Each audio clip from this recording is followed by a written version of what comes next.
welcome back to Cooking with Taylor and Stefan. Okay, so today we're gonna try something entirely different. I wanna make the Turkish breakfast. You know, I've heard so much about it from my students and how delicious it is and from friends, but I'm not in Turkey, so I can't have the exact traditional or even any restaurants in the US that I know of.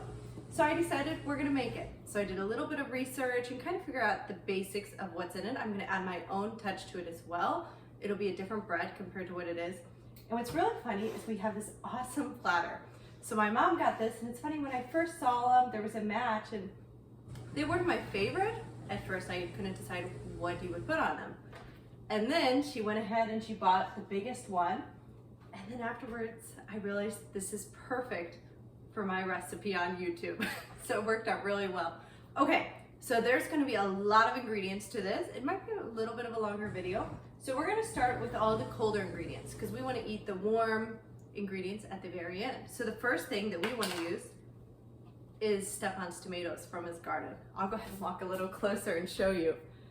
They're just so delicious. You can use as many tomatoes that you want. And all I'm gonna do is I'm just gonna score them in half.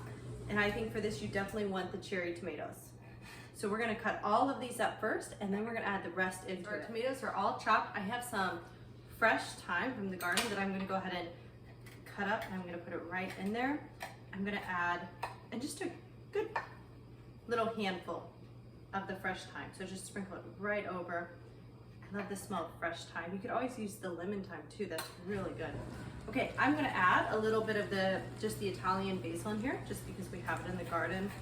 And I think that basil and tomatoes go really well together. We're gonna sprinkle that in.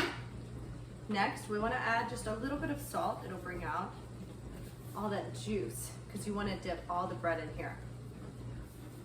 Okay, we're gonna add a little sprinkle of our pepper.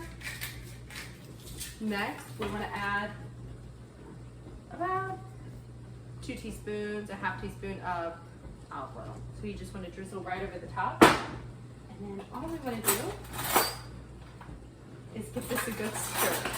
So we just wanna switch this around, and then we're gonna go ahead and just set this on our tray. So this can sit while we're getting all the other things ready. Okay, let's start next with the olives. Now, for some people, they're gonna say it's crazy to eat olives for breakfast. I think olives are delicious any time of the day. They're really healthy for you. I know a lot of times people say, oh, they have so much fat. Oh, I did forget though, oregano. So add a sprinkle of oregano on top of there. And we definitely want these tomatoes to go first. That way all that juice comes out. And you can taste them to see if there's enough salt and enough flavor, and always add more, or just throw out as much as I did. So let's talk olives. There's so many different kinds of olives. I've definitely always been an olive person. So we have the green olives. I want to use these. We're going to put them in the bowl. If you want to save the time, you can always just keep them in there. I have the one with seeds. You can always get the ones without seeds. And these are great just as a side thing.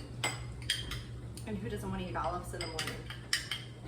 I know especially Stefan doesn't like all the sweet foods like sweet cereal or any of those in the morning. So maybe this is the perfect breakfast for him.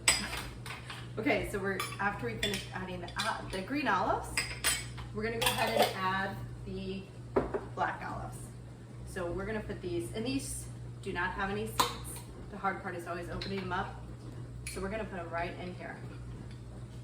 But we are gonna add a few different things in here just to give it its own little touch.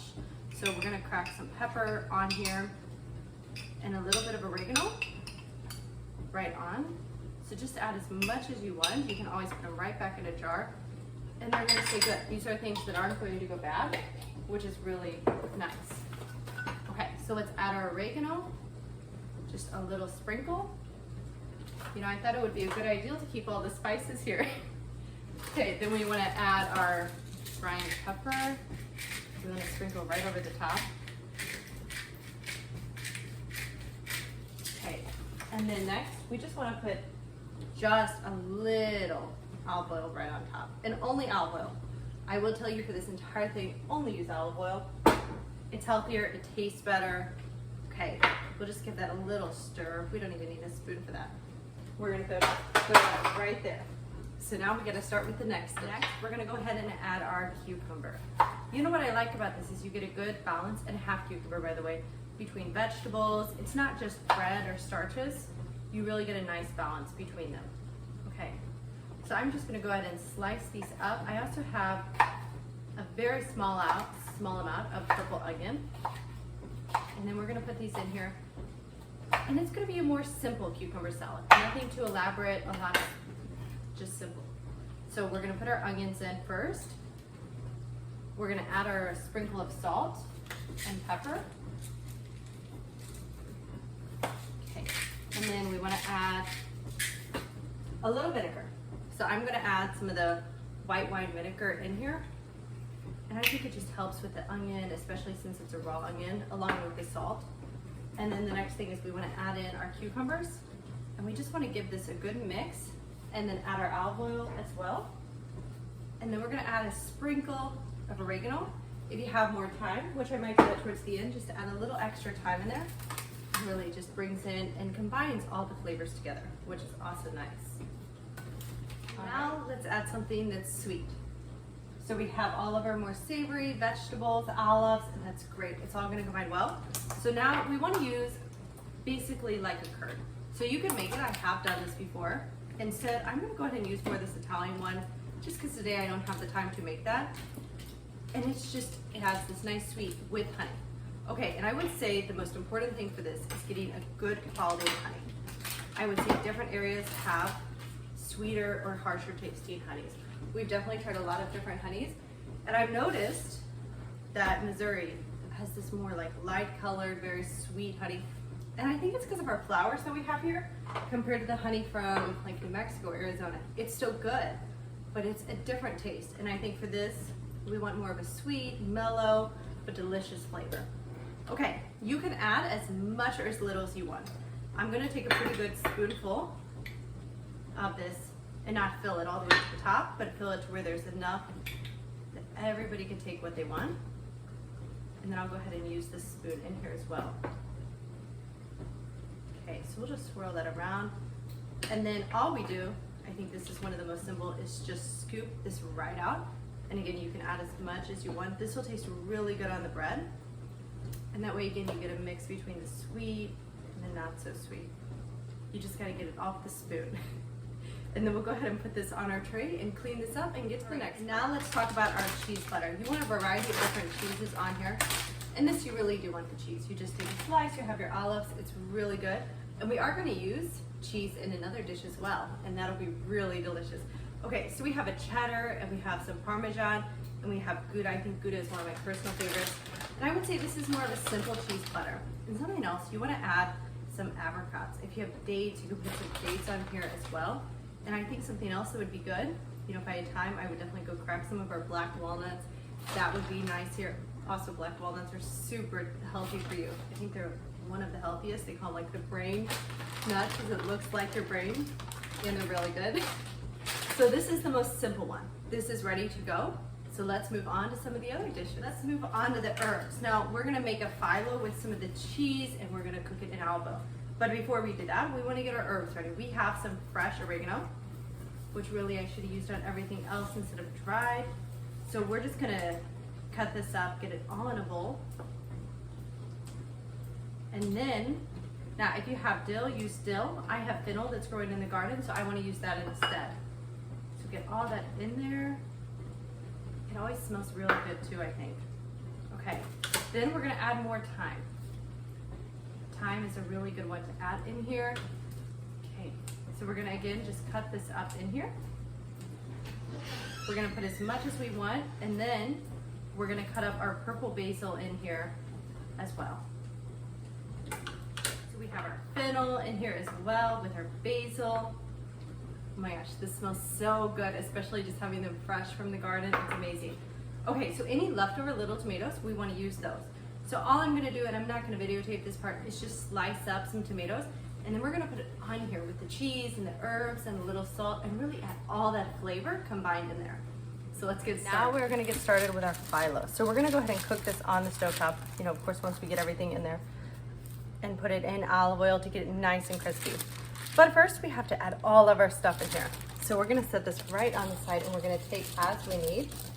and we're gonna make a few of these. So we wanna start, and even if they're torn up, don't worry, we can always fix this as we go. So maybe the rougher pieces put here, and the really nice ones you can put on the very bottom, just to keep it held in. So the first thing, we have some olive oil with some salt that we're gonna go ahead and put right on here, because it definitely needs to have all that crispy.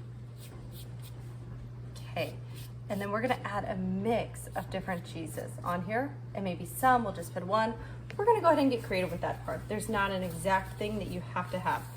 So we wanna go ahead and add a few more pieces on here. And I'm using kind of these odds and ends, as I said, for this part. This is a nice one that I'll save for the next piece. So let's just add some more right on here. And again, just a little bit more olive oil until you get a pretty good thickness. So we're gonna add a few sheets on here. We might overlap it just a little bit on both sides. Okay, now it's the fun part, putting all of the stuff right on here. As soon as we get the rest of the oil on. Okay, let's put that right here. Okay, so let's talk cheese. We had our cheese platter, and now we're gonna go ahead and put our cheese on here. So we have some Parmesan. We could just slice up a little bit of this and put it right on here. And we're gonna keep it all in the middle. We're gonna kind of wrap it almost like a sandwich, you could say. Okay, next we could add a little bit of Gouda. There's not an exact science for this. Okay, so go ahead and put your Gouda in here. And then this is why we were cutting up all the herbs, to add all of those on here. Okay, and now let's add some of this cheddar right on here. And we're gonna put a little bit more than this. Okay, let's cut just a little bit more. I think the cheddar melts the best, in my opinion. All right, and just make sure you're getting a decent quality of cheese. Definitely don't use, well, a good quality. I think that's the most important for this. Okay, so let's put this right on here. You could just put a big slice. I'm just cutting it up. So now let's talk herbs. We want to just really mix all these herbs up. Grab a good handful. Just kind of sprinkle this. Okay, now we want to add some of the tomatoes. And I think what's great about this one is you could get creative.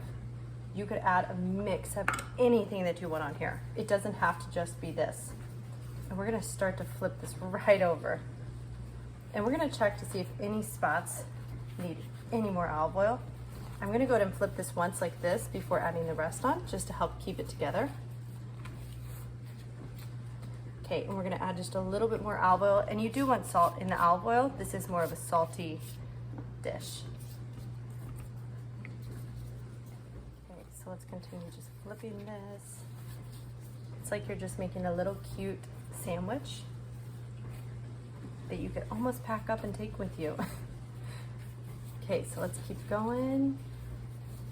Okay, I'm gonna flip this, hold this right here one time. I'm gonna olive oil this, and I'm gonna put one more on here just to keep it really on there so it doesn't come apart, which it shouldn't, but just in case. Okay, so we'll add this last piece, and I think the last piece was definitely the easiest to put on. Okay, we might just kind of fix that just a little bit. We're gonna turn this way. And then we're gonna put this on first, and then we're gonna flip it this way so it stays on better. All right, now we're on to make the rest of them. All right, so the oil is nice and hot. We're gonna go ahead and add a little dough. We're gonna put it right on here, and we're gonna cook it on both sides, and kind of cook it on the other side as well, depending on how much olive oil you put in here. And the next thing that we wanna do while we're cooking this is we wanna get our kettle heated up so we can make our black tea instead of coffee. And we're gonna go ahead and turn on the pan to cook our eggs. So we wanna make some really yolky eggs on here. Okay, so as soon as it's nice and crispy, you just wanna flip it right over. Just don't cook it too high, even though it is bubbling, but I have it on a medium heat. And we're gonna cook this until it's nice and ready. So while that's cooking, we're gonna go ahead and add our eggs in here. And we wanna make them yolky eggs. To add as many as you want.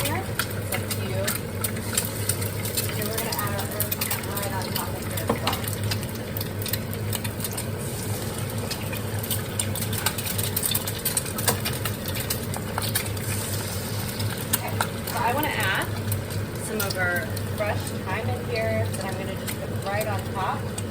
I want to add a sprinkle of oregano as well.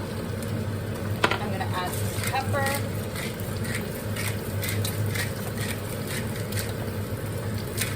Okay, and then next, I'm gonna add some salt. All right, and then let's go ahead and flip this. The last thing that we're gonna add, what I almost forgot, is we're just gonna cook our vegetarian sausage right in here.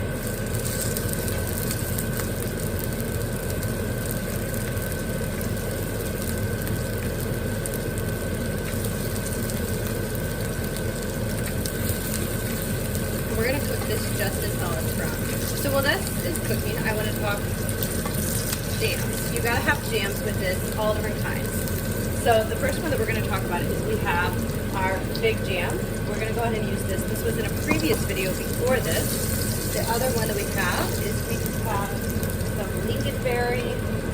And then we're going to go ahead and throw one more type of jam in there and really just use any kinds that you have in the refrigerator. I think as long as it's good quality. All right, so we're all done. It's not as bad as what it looks to make all this, because I think what's great about this is you have your tomatoes fresh from the garden, which is really easy to prepare. You have your olives, which you typically have in your fridge.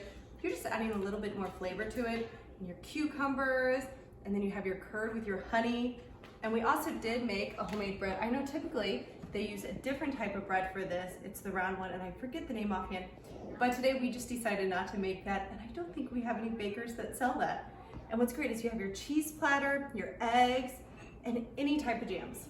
But today we're using our fig jam that you can see from our previous video. And of course, one of the most important, there's no coffee. You have to have your strong black cup of tea, and then get your teacups. If you have the traditional set to make tea, that would be amazing, but we're just using this for our tea today. Well, please subscribe, like, and share. This was a lot of fun to try this breakfast out with you. And let me know if you make it with your family. You can always choose not to have some of these things and just kind of prepare other things with it as well. Well, have a great day.